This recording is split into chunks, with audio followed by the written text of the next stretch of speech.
Chaque nuit, lorsque tu fermes les yeux, ton corps s'endort, mais quelque chose en toi ne se repose jamais. Ta conscience voyage, franchit des portails invisibles, touche d'autres mondes, se souvient de ce que tu as oublié ici. Et même si tu te réveilles sans mémoire, ce que tu as vécu là, bas continue d'influencer ta vie de ce côté. Les anciens le savaient. Les systèmes modernes l'ont dissimulé. Aujourd'hui, enfin, tu vas te souvenir. Prépare-toi, car ce que tu t'apprêtes à découvrir va changer ta manière de comprendre le sommeil et la vie. Chaque nuit, des millions de corps s'abandonnent au silence, enveloppés dans des couvertures, livrés au rituel du sommeil, sans savoir qu'à cet instant précis s'ouvre une fissure entre le visible et l'invisible, un seuil aussi ancien que l'âme elle-même, longtemps mal interprété par une humanité obstinée à réduire l'existence au plan tangible, comme si la matière pouvait tout contenir, comme si les pensées, les émotions, les symboles qui émergent lorsque nous fermons les yeux ne provenaient pas d'un lieu plus vaste, plus profond et plus réel que tout ce que nous pouvons voir ou toucher à l'état de veille. La science a tenté d'encapsuler ce phénomène dans des termes cliniques, attribuant au sommeil la fonction de restaurer le corps, de consolider la mémoire et de maintenir l'équilibre chimique du cerveau. Pourtant, ce qui se passe durant ces heures d'apparente inconscience échappe à tout modèle rationnel.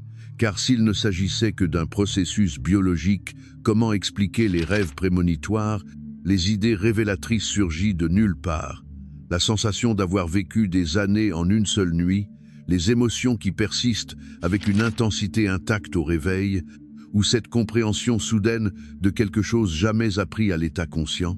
Depuis des temps très anciens, les cultures ancestrales avaient compris que le sommeil était bien plus qu'une pause physiologique.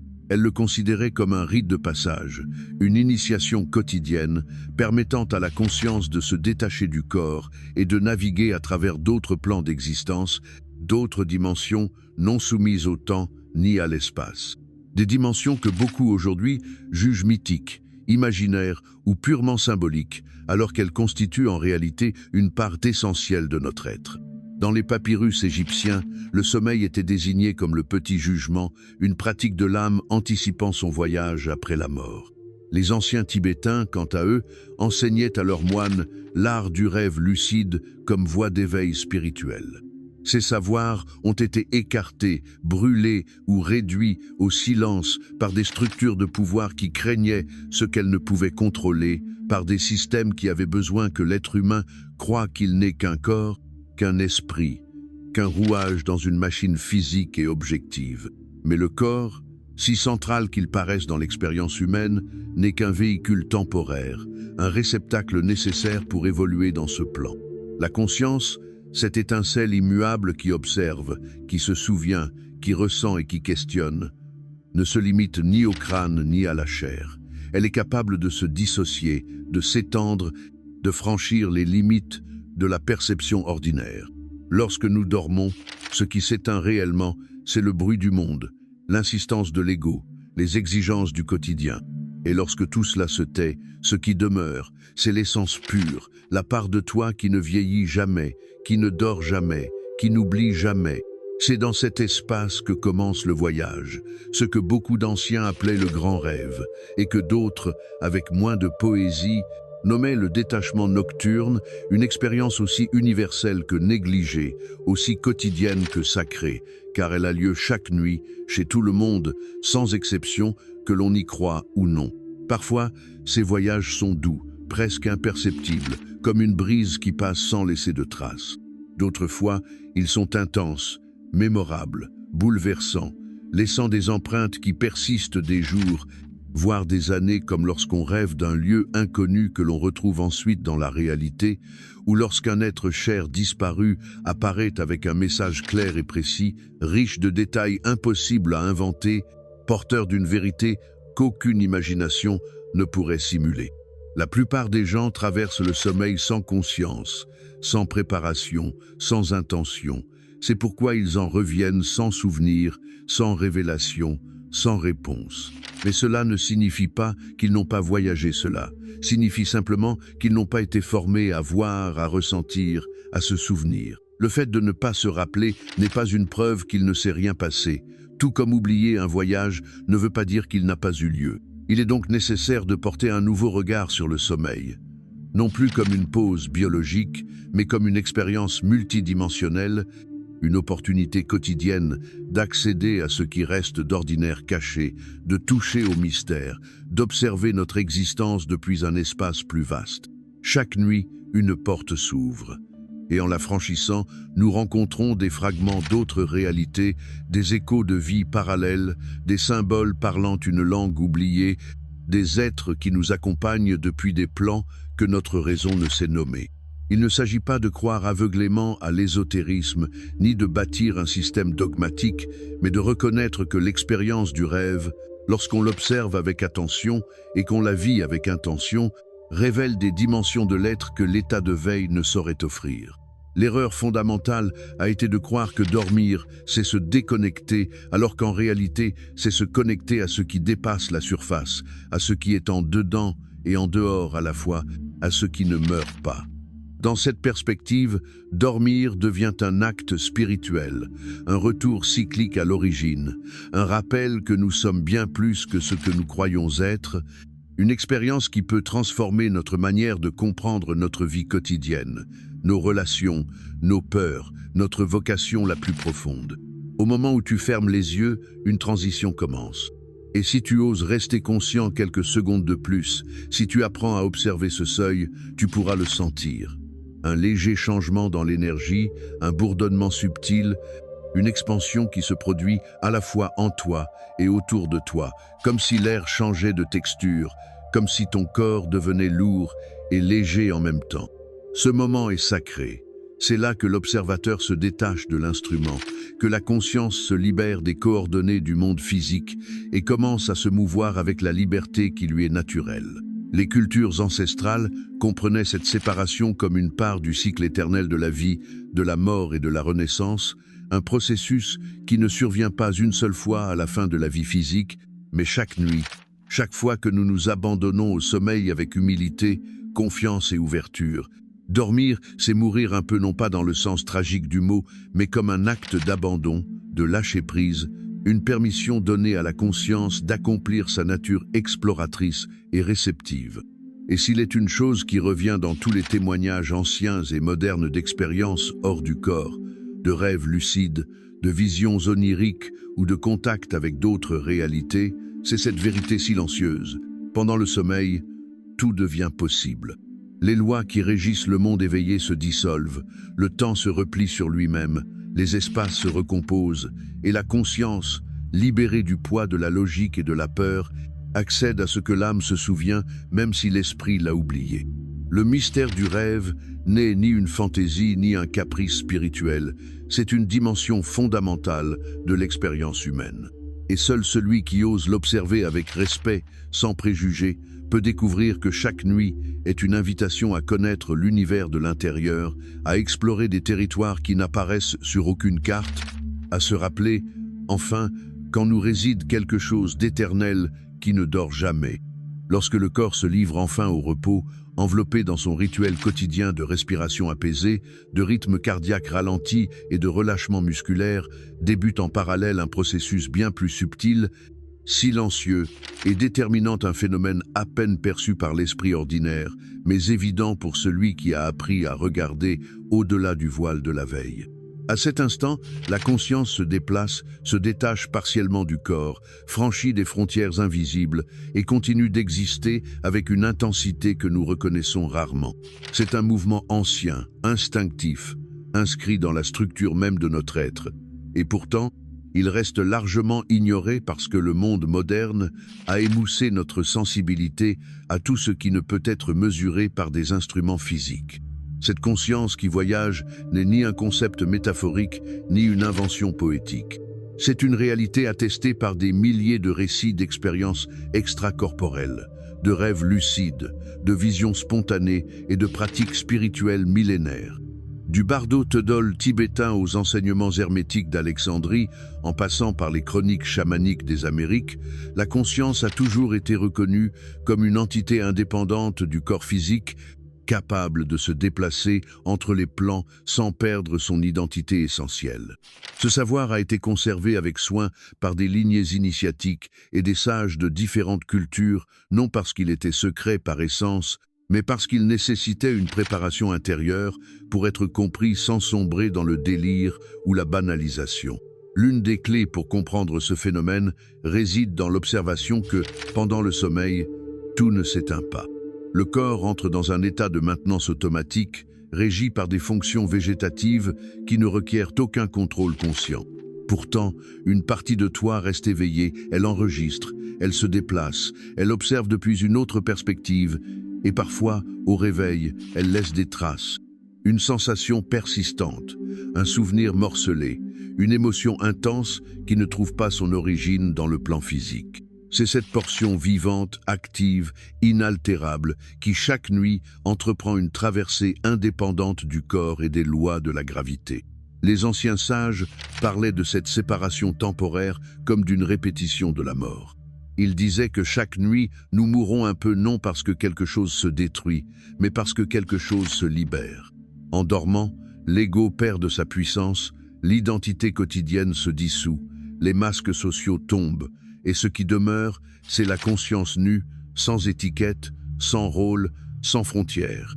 C'est dans cet état que commence l'expansion, mais cette expansion ne survient ni au hasard, ni dans le vide. Elle reste liée au corps par un fil invisible, une sorte de canal énergétique que de nombreuses traditions appellent le cordon d'argent. Ce cordon n'est pas une ornementation symbolique, ni une image mystique sans fondement. C'est la structure énergétique qui maintient le lien entre la conscience voyageuse et son véhicule physique, garantissant que le retour soit possible et que l'intégrité de l'être ne soit pas fragmentée. Lorsque ce cordon reste intact, le voyage nocturne est réversible. La conscience peut se déplacer librement puis revenir en toute sécurité au réveil. En revanche, lorsque ce cordon se rompt comme c'est le cas lors de la mort physique, le voyage devient définitif et la conscience poursuit sa route sur un autre plan d'existence.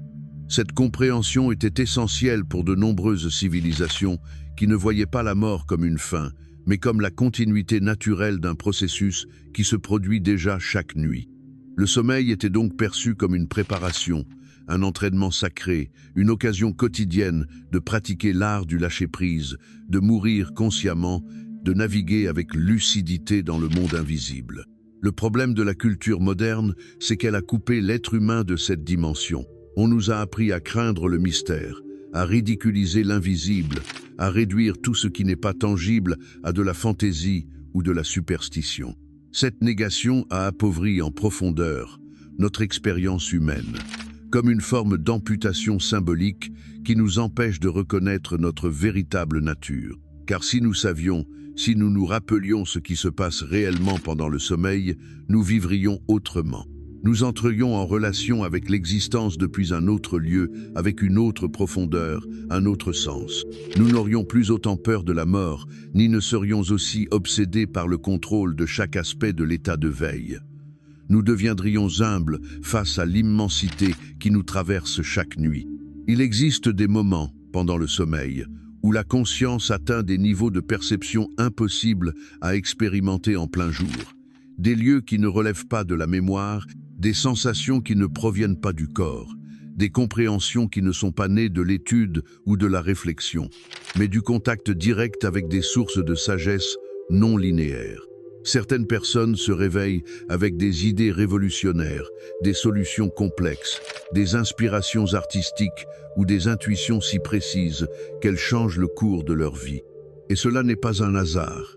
C'est le résultat d'un accès même bref à des plans où la connaissance circule de manière directe, où la conscience n'interprète pas, mais absorbe, intègre, transforme. Lors de ces voyages apparaissent aussi des présences, des êtres qui habitent d'autres réalités, certains familiers, d'autres totalement inconnus, mais tous porteurs d'un sens. Certains se manifestent comme des guides, d'autres comme des reflets de parts intérieures à guérir ou à reconnaître, et d'autres encore comme éléments du paysage symbolique que l'âme utilise pour se transmettre ce qu'elle ne peut exprimer par des mots. Car dans ces plans, le langage n'est plus verbal. Il est vibratoire, symbolique, immédiat. Une image peut contenir des années de sagesse. Un geste peut révéler le sens d'une vie entière. Et un regard peut guérir ce que des décennies de thérapie n'ont pas su toucher. Oui, l'âme voyage mais jamais sans direction. Chaque nuit, il y a une intention, un but, une leçon, même si nous ne la comprenons pas tout de suite. Et dans ce but se cache une partie du dessein que nous sommes venus incarner dans cette vie. Parfois, dans ces plans, nous accédons à des fragments de vie parallèles, des réalités où nous avons pris d'autres décisions, où notre histoire a suivi d'autres chemins, où nous faisons face à des versions alternatives des défis présents. Il ne s'agit pas de fiction ni d'illusion, mais d'une architecture plus vaste de l'être, où coexistent simultanément de multiples possibilités et où la conscience peut apprendre à les intégrer pour grandir en profondeur et en compréhension. Mais pour tout cela, pour se souvenir, pour comprendre, pour intégrer, il est nécessaire de cesser de voir le rêve comme un événement passif. Il faut lui rendre sa dimension sacrée, sa valeur initiatique, son pouvoir révélateur. Il ne s'agit pas de forcer quoi que ce soit, ni de vouloir contrôler le processus, mais de développer une attitude intérieure de présence, d'intention et d'ouverture. La conscience voyage de toute façon. Elle le fait toujours. Elle le faisait bien avant que nous en ayons conscience. Mais notre participation consciente à ce voyage fait toute la différence entre vivre à l'aveugle et s'éveiller dans le mystère. Il existe une sagesse qui ne peut être acquise que dans la nuit, une compréhension qui n'est pas accessible par l'intellect, mais par l'expérience directe de plans où la logique se dissout. Et lorsqu'on reconnaît cela, tout change. La nuit cesse d'être une simple parenthèse entre deux journées de travail pour devenir un temple, un champ fertile, un portail vers ce que nous sommes réellement. Car au-delà du corps, au-delà de l'esprit, au-delà des noms que nous utilisons pour nous définir, il existe une conscience qui voyage, qui se souvient, qui apprend et qui, nuit après nuit, cherche à te reconnecter avec le but pour lequel tu es venu en cette existence. Au cœur de la nuit, lorsque le silence enveloppe le monde et que tout semble au repos, existe une tranche horaire ignorée par la majorité, mais vénérée par les anciens sages, alchimistes, chamans et mystiques. Cette tranche est la pause entre deux rêves, l'intervalle sacré du sommeil biphasique. Loin d'être une anomalie du sommeil moderne ou un trouble à corriger, ce rythme biphasique était, pendant des siècles, la manière naturelle dont l'humanité dormait. Des civilisations entières vivaient selon ce rythme ancestral qui divisait le repos en deux grands blocs séparés par une période de veille douce, spontanée, intime. Pendant cet intervalle, les gens ne se considéraient pas comme insomniaques ou troublés, mais comme bénis d'une porte ouverte sur d'autres niveaux de conscience. Certains lisaient des textes sacrés, d'autres méditaient, écrivaient, priaient, ou restaient simplement en silence, se laissant traverser par ce qui émergeait des profondeurs de l'âme. Aujourd'hui, dans une ère dominée par la lumière artificielle, les horaires rigides et la pression constante de la performance, cette forme de sommeil a été remplacée par un modèle linéaire, monophasique, qui non seulement appauvrit la qualité du repos, mais déconnecte aussi la conscience d'un de ses portails les plus fertiles. Dans ce seuil entre le premier et le second sommeil, l'esprit rationnel est assoupi mais non éteint, tandis que la conscience profonde demeure active, ouverte, vibrant sur des fréquences subtiles comme les ondes θ et delta. C'est à cette frontière que la perception ordinaire se dissout et que la barrière entre les mondes devient translucide. Il ne s'agit pas d'être totalement éveillé ni totalement endormi, mais d'habiter une troisième zone, un état élargi qui permet l'accès conscient à l'univers intérieur, aux symboles, aux visions, aux messages que l'âme murmure lorsque le bruit extérieur s'évanouit. Ce qui se produit dans cet état est difficile à traduire par des mots. Il s'agit d'une perception flottante, d'une lucidité suspendue, d'une capacité à observer sans effort ce qui émerge de plans plus subtils. Là, il n'y a ni urgence, ni logique discursive, ni passé, ni futur. Seulement une présence inébranlable, un savoir sans forme, une clarté sans pensée. Beaucoup de personnes, sans le savoir, traversent ce moment chaque nuit, mais elles le font de manière inconsciente, sans en tirer profit, sans même le percevoir, car leur attention a été conditionnée à se déconnecter dès que les lumières s'éteignent. Pourtant, Ceux qui ont appris à maintenir la conscience pendant ce passage, ceux qui ont cultivé la sensibilité nécessaire pour habiter cet intervalle, savent que s'y cache l'une des clés les plus puissantes pour franchir le seuil des autres réalités. Les anciens le savaient. C'est pourquoi ils ne craignaient pas le réveil nocturne. Au contraire, ils l'attendaient. Dans certaines cultures, on recommandait même de ne pas se rendormir immédiatement, mais de consacrer ce moment à revisiter les rêves du premier cycle, à ouvrir l'espace intérieur pour accueillir de nouvelles expériences. Le sommeil biphasique ne favorise pas seulement un repos plus profond. Il active aussi ce qu'on pourrait appeler l'observateur intérieur, cette part de l'être qui ne dort pas, qui reste attentive au-delà de la pensée et qui se manifeste plus clairement lorsque l'ego est suspendu. Dans cette veille intermédiaire, nombreux sont ceux qui rapportent des sensations de flottement, des visions spontanées, des contacts avec des guides spirituels, une clarté face à des choix décisifs, des souvenirs de vie passée ou des émotions inexplicables chargées d'une certitude non verbale. Ces expériences ne sont ni le fruit du hasard ni de l'illusion, mais la conséquence directe d'une conscience libérée du corps et du temps linéaire, ouverte à des réalités plus vastes et complexes. Il n'est pas nécessaire de forcer ce type de sommeil, ni d'essayer de le reproduire artificiellement. Il suffit d'être disponible pour qu'il survienne naturellement. D'ailleurs, de nombreux corps ont déjà tendance à se réveiller brièvement entre 3 et 5 heures du matin. Au lieu de résister à ce moment ou de le combattre, il est possible de l'accueillir comme une invitation. Au lieu de regarder son téléphone ou de s'inquiéter de ne pas parvenir à dormir, on peut entrer dans cet état avec une intention douce, en demeurant dans le silence et l'obscurité, simplement en ressentant le corps, en respirant avec présence, en s'ouvrant à ce qui émerge. Dans cette disposition intérieure, la conscience commence à se mouvoir d'elle-même, guidée non par des ordres, mais par des résonances profondes. Étroitement lié à ce phénomène se trouve l'état hypnagogique. Cette autre frontière mystérieuse où le conscient et l'inconscient se touchent, où les images surgissent sans contrôle, où le corps entre en repos alors que la perception reste vivante.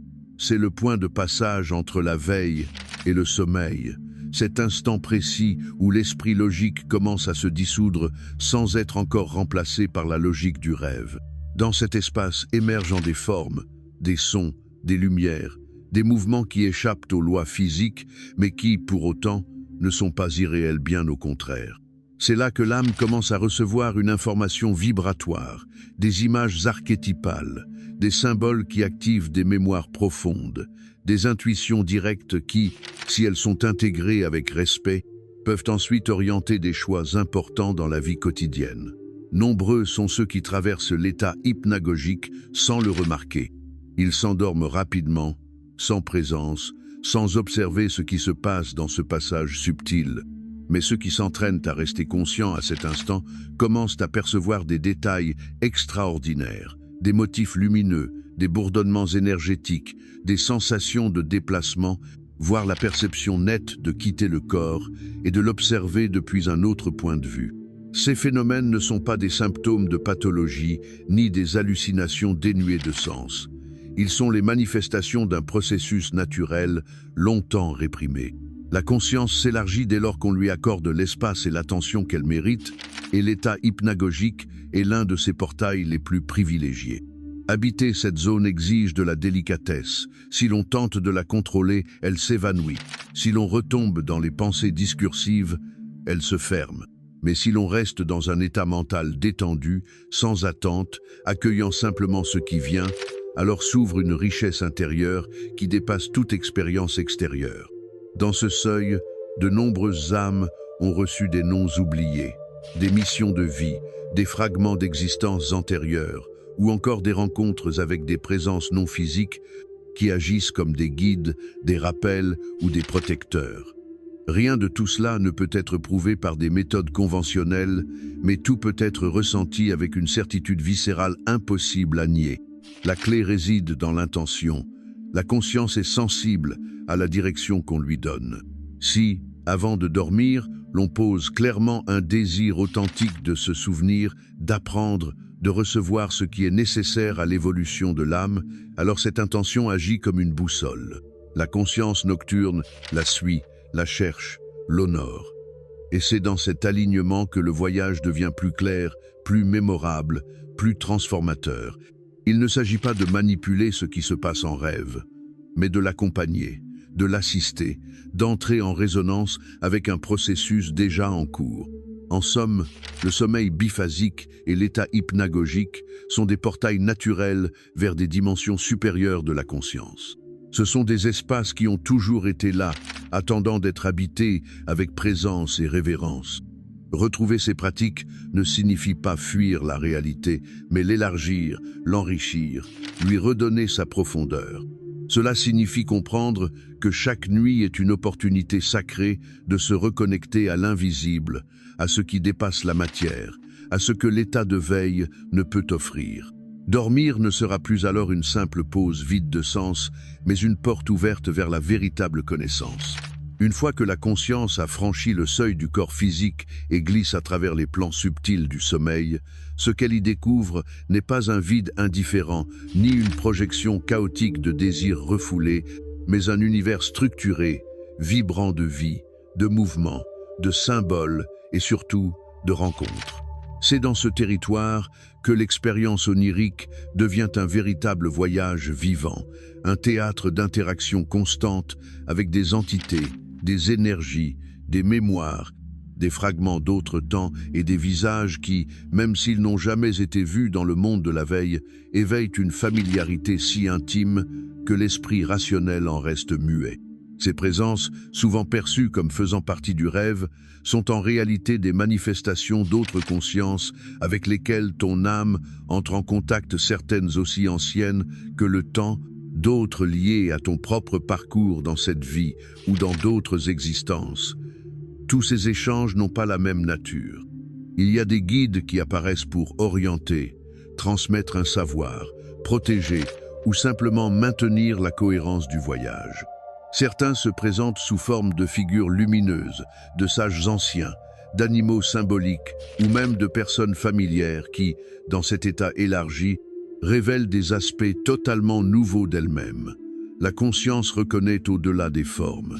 Elle sait qui est là avec un but et qui apparaît comme élément du paysage intérieur. Il y a aussi ces êtres qui ne cherchent pas à guider, mais à partager un fragment de chemin, à révéler des miroirs cachés, à éprouver la volonté ou à mettre en lumière des blessures non guéries. Ces rencontres, parfois inconfortables, parfois dérangeantes, ont le potentiel d'accélérer l'évolution de l'âme, à condition d'être accueillies sans jugement, avec ouverture. L'un des aspects les plus révélateurs de ces contacts, c'est qu'ils ne se déroulent que rarement au moyen du langage verbal. Dans ces dimensions, les mots perdent leur pouvoir. La communication se fait à travers des images, des émotions, des transmissions énergétiques ou des symboles chargés de sens. Il se peut que tu te réveilles avec le souvenir limpide d'avoir ressenti la présence de quelqu'un, d'avoir reçu un message sans mots, un enseignement que tu ne peux traduire mais qui, au plus profond de toi, s'est imprimé comme une vérité. Cette certitude, que la logique ne peut expliquer mais que la conscience reconnaît sans effort, est la marque de ces échanges. Et même si l'esprit se réveille confus, l'âme, elle, a compris. Dans ces plans, il est également possible de rencontrer des âmes ayant quitté le plan physique. Des êtres chers qui ne sont plus de ce monde peuvent apparaître de manière directe, réconfortante, avec un regard qui apaise, des gestes qui guérissent. Ces rencontres ne sont pas des constructions de nostalgie ni des désirs inconscients, mais de véritables moments de communion spirituelle, rendus possibles par l'affinité vibratoire entre les consciences. Certains, après une de ces rencontres, se réveillent en larmes un mélange de douleur et de paix, avec la sensation d'avoir embrassé quelque chose qui dépasse la mort, et la profonde certitude que ce contact était réel, nécessaire, empreint d'amour. Cependant, toutes les présences ne sont pas bienveillantes, et toutes les expériences ne sont pas agréables. Dans les plans intermédiaires, il existe aussi des consciences troublées, fragmentées, des âmes prisonnières de densités émotionnelles qu'elles n'ont pas su libérer. Certaines de ces entités s'approchent en quête de lumière, de guidance, de chaleur humaine. D'autres ne font que refléter le chaos qu'elles portent en elles. C'est pourquoi, dans de nombreuses traditions spirituelles, on insiste sur l'importance de maintenir une fréquence vibratoire élevée avant de dormir.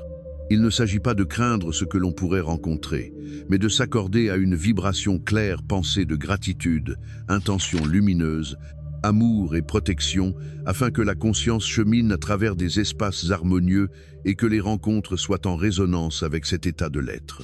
Maintenir une haute fréquence ne demande pas de grands rituels, mais des gestes simples et sincères.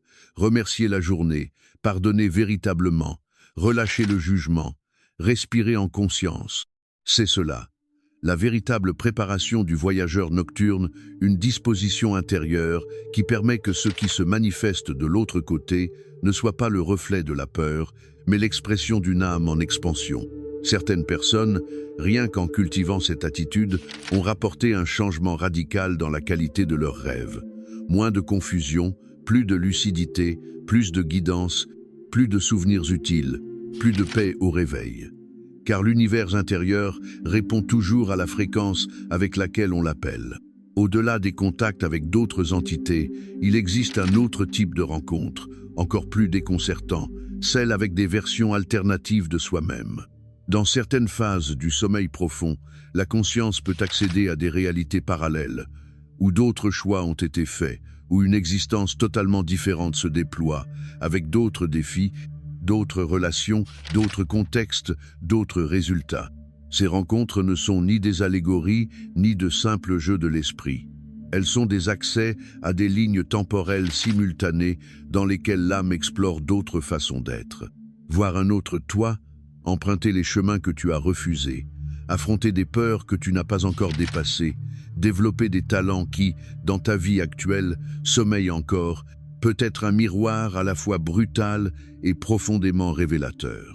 Dans ces rencontres parallèles, c'est l'émotion qui fait office de clé. Ce que tu ressens en observant cet autre toi est ce qui compte réellement.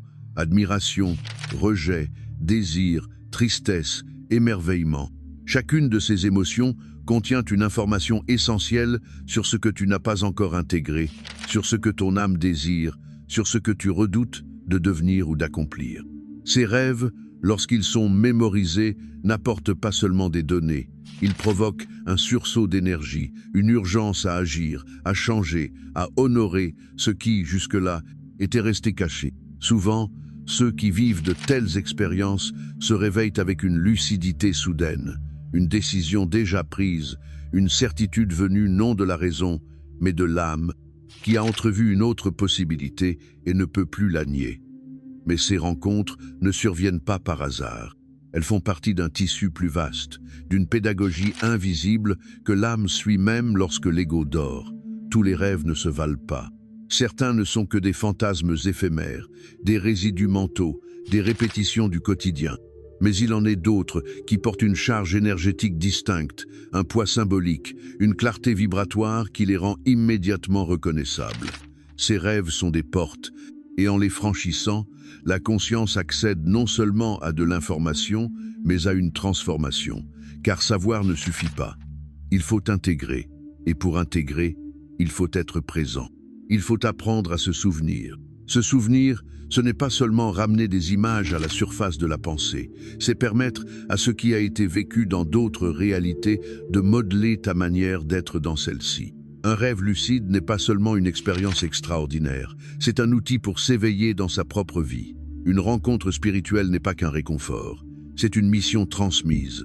Une vision symbolique n'est pas une curiosité, c'est un code qui attend d'être activé. Tout cela fait partie de la pédagogie de la nuit, ce système caché que l'âme emploie pour évoluer pendant que le corps repose. C'est pourquoi la pratique du souvenir devient essentielle. Noter ses rêves, enregistrer les symboles, les voix, les émotions, les paysages, n'est pas un jeu, c'est un dialogue avec l'invisible. En le faisant, on établit un pont entre les mondes. On renforce le lien avec la conscience profonde. On éduque le mental à collaborer avec l'âme plutôt que de lui résister. Peu à peu, les fragments s'assemblent, les motifs émergent, les signes se laissent comprendre.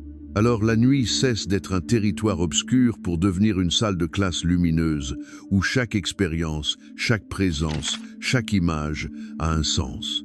La nuit n'est pas seulement repos, C'est un réseau vivant de connexions, de rencontres et de révélations qui se déploie au-delà du regard conscient.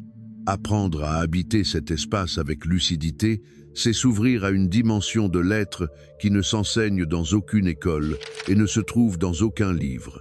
C'est un savoir direct, intime, transformateur. Et tout commence par une décision silencieuse. Vouloir se souvenir, vouloir comprendre, franchir. Il existe un moment juste avant le réveil où la conscience se trouve suspendue entre deux mondes. Elle n'appartient plus tout à fait au rêve, mais elle n'est pas encore revenue à l'état de veille. C'est un instant bref, silencieux, souvent ignoré, mais chargé d'une puissance que peu comprennent. À cette croisée imperceptible, la mémoire de ce qui a été vécu dans les plans subtils peut encore être récupérée. Elle peut encore être tenue comme un fil ténu qui, s'il n'est pas recueilli avec soin, se dissout en quelques secondes, comme une volute de fumée dans le vent. La conscience a voyagé, elle a vu, elle a ressenti, elle a appris, mais si l'intention d'intégrer ce vécu n'est pas présente, tout s'efface. Voilà le grand paradoxe. La nuit nous révèle, mais seulement si nous sommes prêts à nous souvenir.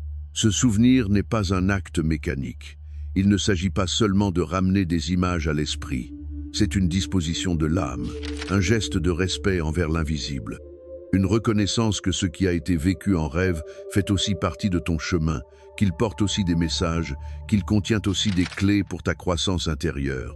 Pour y parvenir, il faut comprendre que la mémoire onirique n'obéit pas aux lois de la logique rationnelle, mais à celle du symbole, du rythme intérieur, de l'émotion.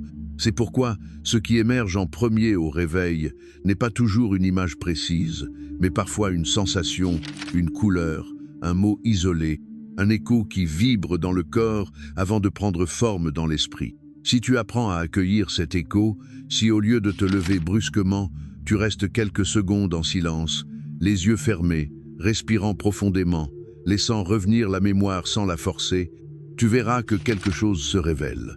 Une scène, une figure, une séquence de symboles.